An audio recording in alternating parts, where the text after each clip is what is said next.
Anime expo 2025 में Dragon ball के editor काजुहिको तोरियामा ने एओटी को एक चाइल्डिश और सिंपल एनिमे बताया। यही नहीं, उन्होंने कहा जितना lasting impact Naruto and dragon ball का है उतना इम्पैक्ट अटैक ऑन टाइटन का नहीं है। इतना ही नहीं, उन्होंने ऐसी कई सारी बातें कही है जो attack on Titan and dragon ball के फैंस को डिवाइड कर रही है। उसका बेस उन्होंने बताया कि अटैक ऑन टाइटन के खत्म होते ही उसके सेल्स डाउन होने लगे हैं, लेकिन उनकी ड्रैगन बॉल्स के साथ ऐसा कभी हुआ ही नहीं। लेकिन क्या उनका ऐसे में ये कह देना सही था कि अटैक ऑन टाइटन का लास्टिंग इम्पैक्ट ड्रैगन बॉल जितना नहीं था? क्या ये सही बात भी है? तो चलो छोड़ते हैं जेनरिक कंपैरिजन और देखते हैं 5 यूनिक पॉइंट्स जो इन दोनों एनिमे को परफेक्टली डिस्क्राइब करते हैं। Point number 1, lasting impact. जैसे कि ड्रैगन बॉल के एडिटर ने कहा कि ड्रैगन बॉल ऐसा एनिमे है जिसे हर एज ग्रुप का बच्चा देख सकता है, एंड साथ ही ड्रैगन बॉल एक ऐसा एनिमे भी है जिसे बार बार रीवॉच किया जा सकता है। लेकिन अटैक ऑन टाइटन जस्ट इसका ऑपोजिट है। उसे ना तो दोबारा देखने का मन करेगा एंड ना ही इसे हर एज ग्रुप का पर्सन देख सकता है। But is it true? देखो, काजुहिको का कहना है कि अटैक ऑन टाइटन की स्टोरी ही उसे ग्रेट एनिमे बनाती है, लेकिन उस स्टोरी के एंड होते ही लोग उसे देखना पसंद नहीं करेंगे। लेकिन ऐसा बिल्कुल भी नहीं है। एक एनिमे को अगर कोई बेसिक 2 चीजें उसे ग्रेट बनाती हैं तो वो है उसका animation and then story.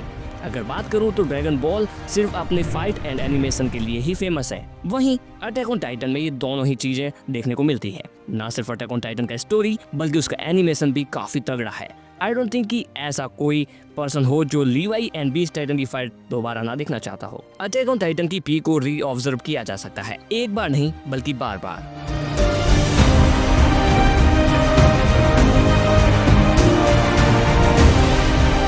Point number 2, accessibility versus complexity. Dragon Ball Z को समझने के लिए किसी को जैपनीज सीखने की जरूरत नहीं है, आपको बस स्क्रीन पे देखना है, बिकॉज उसमें फाइट्स ज्यादा है और बात कम है, एंड जिन्हें समझने के लिए तुम्हें दिमाग लगाने की कोई ज्यादा जरूरत है ही नहीं। काजुहिको ने भी यही बोला था कि ड्रैगन बॉल को इवन एक छोटा बच्चा एंजॉय कर सकता है। सिंपल स्टोरी, सिंपल कैरेक्टर्स और lasting enjoyment. But attack on Titan इसका ऑपोजिट है। इसे समझने के लिए तुम्हें अपने दिमाग का यूज करना होगा।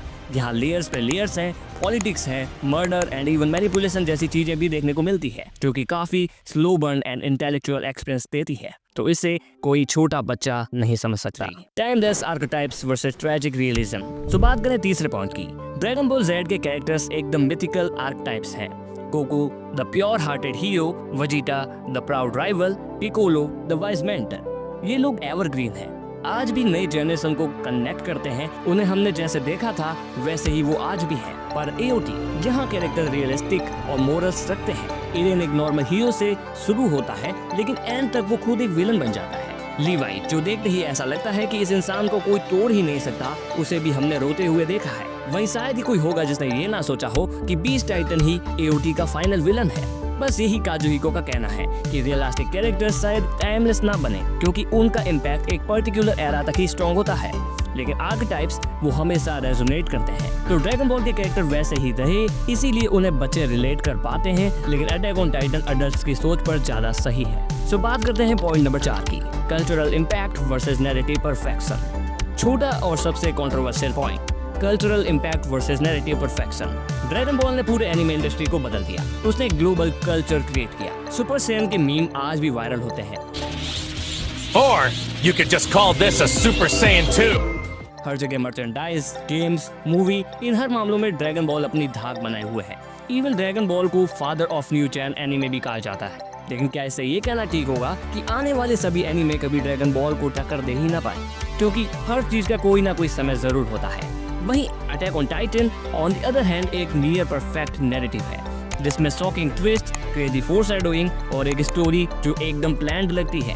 बट काजुहिको के हिसाब से कल्चरल इम्पैक्ट ज्यादा इंपॉर्टेंट होता है। बट देखो, इस पर मैं तुम्हारा ओपिनियन जरूर जानना चाहूंगा। मेरे मायने में कौन पहले बना या कौन बाद में बना, इट्स नॉट इम्पोर्टेंट। भले ही अटैक ऑन टाइटन को शोनेन एनीमे बोला जाता है, लेकिन अटैक ऑन टाइटन की स्टोरी किसी शोनेन एनीमे से कम नहीं। Let's talk about point number 5, rewatch fun versus emotions.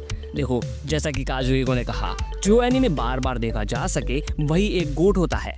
But in my opinion ऐसा बिल्कुल भी नहीं है। अटैक ऑन टाइटन की कहानी जान लेने के बाद भी ऐसे बहुत से रीजंस हैं जिसे नकारा नहीं जा सकता, एंड वो अटैक ऑन टाइटन को रीवॉच करने में काफी ज्यादा एंजॉयबल बनाते हैं।